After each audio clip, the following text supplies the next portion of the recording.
വളരെ എളുപ്പത്തിൽ വളരുന്ന കുറച്ച് പരിപാലനം ആവശ്യമുള്ള ഒരു മനോഹരമായ ചെടിയെയാണ് ഇന്ന് നിങ്ങൾക്ക് പരിചയപ്പെടുത്തുന്നത്. ഏവരെയും യു പ്ലാന്റ്സ് എന്ന യൂട്യൂബ് ചാനലിലേക്ക് സ്വാഗതം ചെയ്യുന്നു. നമുക്ക് ഇന്നത്തെ ചെടിയുടെ വിശദാംശങ്ങളിലേക്ക് കടക്കാം. ലിറ്റിൽ റൂബി എന്നറിയപ്പെടുന്ന ചെടിയെയാണ് ഇന്ന് നിങ്ങളെ പരിചയപ്പെടുത്തുന്നത്. കാട്ടന്നാന്തറ ഡെൻഡാറ്റ എന്ന ശാസ്ത്രീയ നാമത്തിലാണ് ഈ ചെടി അറിയപ്പെടുന്നത്. അമരാന്തസ്യ എന്ന കുടുംബത്തിലാണ് ചെടി നിലനിൽക്കുന്നത്. ശരാശരി 30 മുതൽ 40 സെൻറ്റിമീറ്റർ വരെ ഉയരത്തിൽ വളരാവുന്ന ഒരു ചെടിയാണ് ലിറ്റിൽ റൂബി. ഒരു മികച്ച ലാൻഡ്സ്കേപ്പിംഗ് ചെടിയായതിനാൽ ബോർഡർ പ്ലാന്റായി ഉപയോഗിച്ചു വരുന്ന ഒരു ചെടിയാണ് ഇത്. ലിറ്റിൽ റൂബിയുടെ പ്രധാന സ്വഭാവങ്ങളും അതിൻ്റെ വളർച്ചാ രീതിയൊക്കെയാണെന്ന് നോക്കാം. ചുവന്ന നിറങ്ങളുള്ള വളരെ മനോഹരമായി തറയിലേക്ക് വ്യാപിച്ചു കിടക്കുന്ന ഒരു ചെടിയാണ് ഇത്. ചൂടുള്ള കാലാവസ്ഥയിലും ഇത് വളരെ നല്ല രീതിയിൽ വളരുകയും ചെയ്യും. ഈ ചെടിക്ക് എങ്ങനെയുള്ള പ്രകാശമാണ് വേണ്ടതെന്ന് നമുക്ക് നോക്കാം. നേരിട്ടുള്ള സൂര്യപ്രകാശം ആവശ്യമുള്ള ചെടിയാണ് ഇത്. ഭാഗികമായി നിഴലുള്ള സ്ഥലത്തും വളരുന്നതിന് യാതൊരു പ്രശ്നവുമില്ലാത്ത ഒരു ചെടി കൂടിയാണിത്. തണലുള്ള സ്ഥലങ്ങളിൽ ഇലകൾക്ക് നിറം മങ്ങാൻ സാധ്യതയുണ്ട്. ഈ ചെടിക്ക് എത്രമാത്രം വെള്ളം നൽകേണ്ടതുണ്ടെന്ന് നമുക്ക് നോക്കാം.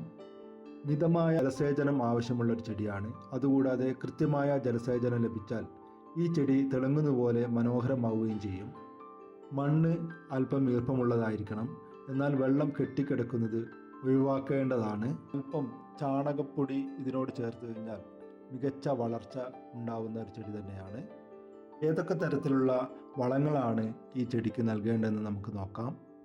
ഒന്നാമതായി, മാസത്തിലൊരിക്കൽ ജൈവവളങ്ങൾ അല്ലെങ്കിൽ ദ്രാവക വളങ്ങൾ ചേർക്കുന്നത് ഇതിൻ്റെ വളർച്ചയ്ക്ക് സഹായിക്കും. അതുകൂടാതെ കൂടുതൽ തിളങ്ങുന്ന ഇലകൾക്കായി നൈട്രജൻ അടങ്ങിയ വളം ഉപയോഗിക്കുന്നത് നല്ലതാണ്.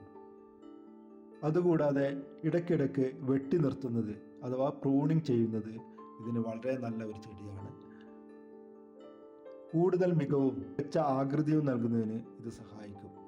വർഷത്തിൽ 2-3 തവണ പ്രൂണിങ് ചെയ്തു കഴിഞ്ഞാൽ ഇലകൾക്ക് കൂടുതൽ കട്ടിയുള്ളതായി തീരുകയും വളരെ ഭംഗിയായി നിലനിൽക്കുകയും ചെയ്യുന്നതാണ്. റൂബി എന്ന ഈ ചെടിയെ എങ്ങനെ മാറ്റി നടാമെന്ന് നമുക്ക് നോക്കാം. ആദ്യമായി ഇതിൻ്റെ തണ്ടുകൾ 4 മുതൽ 8 ഇഞ്ച് വരെ നീളമുള്ള തണ്ടുകൾ കട്ട് ചെയ്യുക. അതിനുശേഷം വെള്ളത്തിൽ അതുമല്ലെങ്കിൽ നേരിട്ട് മണ്ണിൽ നടുന്നതായിരിക്കും ഏറ്റവും നല്ലത്. അതുകൂടാതെ പഴയ ചെടി വേർതിരിച്ച് പുതിയ സ്ഥലത്ത് വെക്കുന്നതും നന്നായിരിക്കും.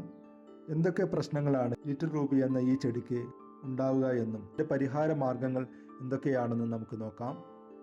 ഒന്നാമതായി, ഇലകൾ മങ്ങിയതോ തളർന്നതോ ആണെങ്കിൽ മണ്ണ് അല്പം ഈർപ്പമുള്ളതായിരിക്കാനും വെള്ളക്കെട്ട് ഒഴിവാക്കാനും ശ്രമിക്കുക. രണ്ടാമതായി, വളർച്ച വളരെ പതുക്കെയാണെങ്കിൽ കൂടുതൽ വെളിച്ചവും നല്ല വളവും നൽകുകയാണെങ്കിൽ വേഗത്തിൽ തന്നെ വളർച്ച ഉണ്ടാവുന്നതാണ്. കീടങ്ങൾ വരികയാണെങ്കിൽ ഓർഗാനിക് കീടനാശിനികൾ ഉപയോഗിക്കുന്നതിന് പ്രശ്നമില്ല. അപൂർവമായി മാത്രമേ കീടങ്ങൾ ഇതിനെ ആക്രമിക്കാറുള്ളൂ. മികച്ച ലാൻഡ്സ്കേപ്പിംഗ് ചെടിയായതിനാൽ പൂന്തോട്ടങ്ങളുടെയും വഴികളുടെയും അലങ്കാരത്തിനായി കൂടുതലായി ഉപയോഗിച്ചു വരുന്നു. ടെറസുകളിലും ബാൽക്കണികളിലും വെച്ച് വളർത്താൻ ഏറ്റവും അനുയോജ്യമായ ഒരു ചെടിയാണ് ഇത്.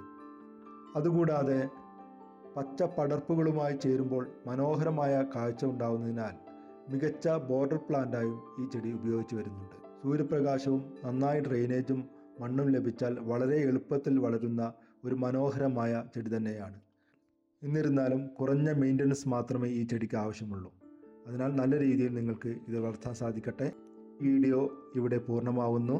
കൂടുതൽ ടിപ്പുകൾക്കും ട്രിക്സുകൾക്കുമായി ഈ ചാനൽ സബ്സ്ക്രൈബ് ചെയ്യുക. ബെൽ ബട്ടൺ ഇനേബിൾ ചെയ്യാൻ മറക്കരുത്. നിങ്ങളുടെ സംശയങ്ങൾ കമൻറ്റ് ബോക്സിൽ രേഖപ്പെടുത്താൻ മറക്കരുത്. Thanks for watching this video.